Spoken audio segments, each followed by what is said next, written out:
All right, guys, what's going on? Welcome in. So it's early here on Sunday morning, game day, 4:25 kickoff, Jets at Bills. A massive, massive game. I cannot stress the importance of it, but I looked down at my phone. I'm actually about to go swing out for some morning coffee. I looked down at my phone and I see that Adam Schefter dropped a report saying that the Jets are going to be targeting Davante Adams in an offseason trade.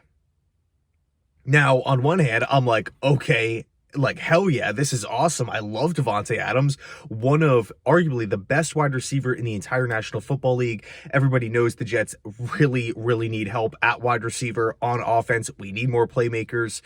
He has a connection with Aaron Rodgers. Those two are, everybody knows that those two guys are tight.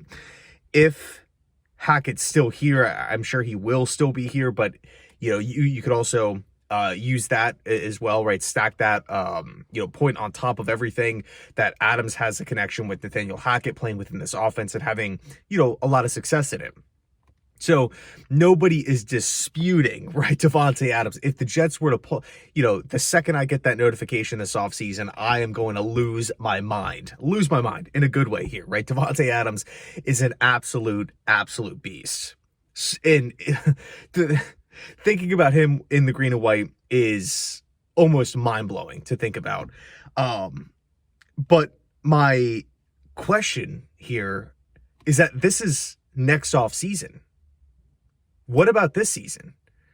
I don't understand what is going on with this. It seems like the Joe Douglas, Robert Saleh regime is just like, I have not seen a regime so focused on the future and so hands off in the present, right? And what I mean by that is, like, we can seriously go through all the years here, and it just seems like we're being as fans, we're being promised something good in the future, That time arrives. Oh wait, no, we have to wait longer. Oh wait, no, we have to wait longer. That first season, Joe Douglas took over. Well, hold on, we still have Adam Gase as the head coach. We have to wait for the new coach to come in and start building the culture. Boom, we bring in Robert Saleh, we draft Zach Wilson, and it's like, okay, we got the guys, we're getting the culture installed and everything like that, but everybody's still young. We have to, we have to grow as a football team.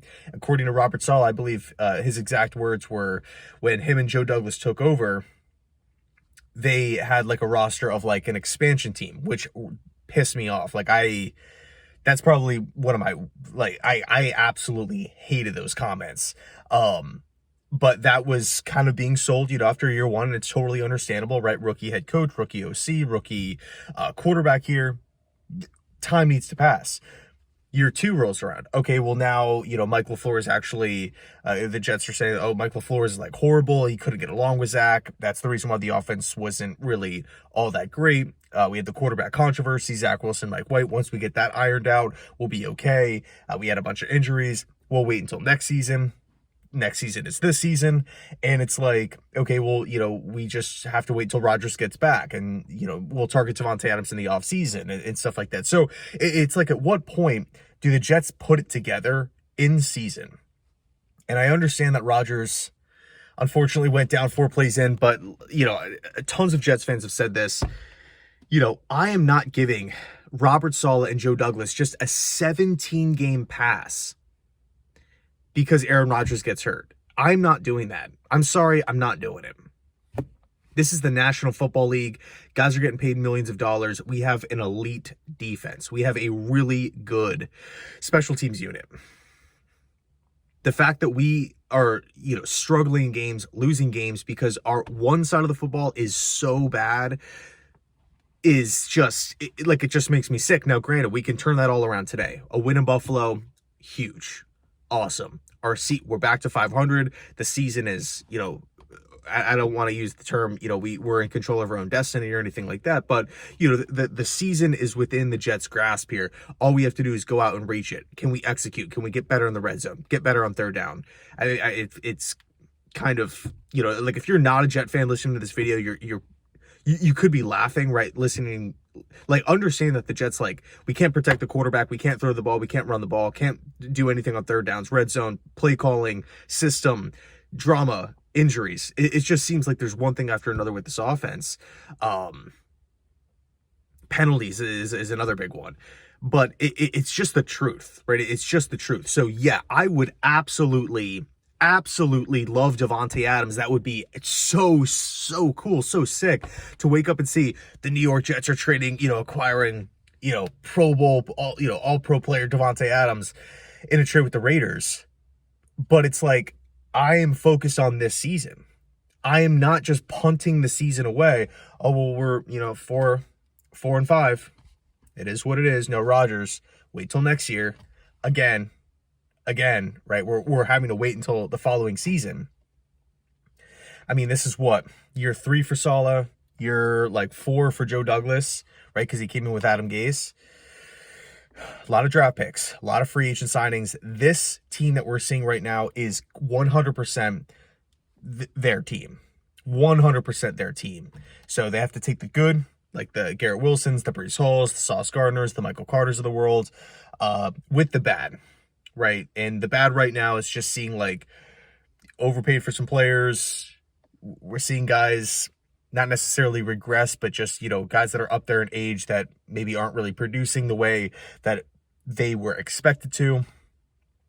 So it is what it is. And also another curveball that we have to throw in there as well. We have to assume that the Raiders actually want to trade Davante Adams. That's another big thing in this whole thing. It's not like Davante. It's not like a basketball situation where Davante is forcing his way out and he's like James Harden Philly kind of. It's not like that at all. If the Raiders, and by the way, they play the Dolphins today. We need the Raiders to win.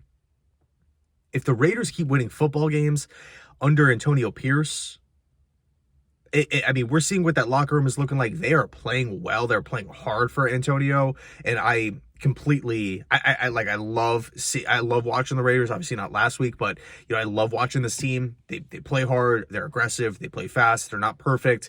I get it. They're not the best team in football, but it's really fun watching a team play super hard for their head coach. They had a situation play out like this a couple years ago with Bisaccia, and Mark Davis he opted to spend the money, take the home run swing for McDaniels and, Dave Ziegler with New England. Will he do that again? Or, if the Raiders continue to look solid under Pierce, will he be the full-time guy? Because we all know Davante grew up a Raider fan, wants to be there. He wants to turn it around there.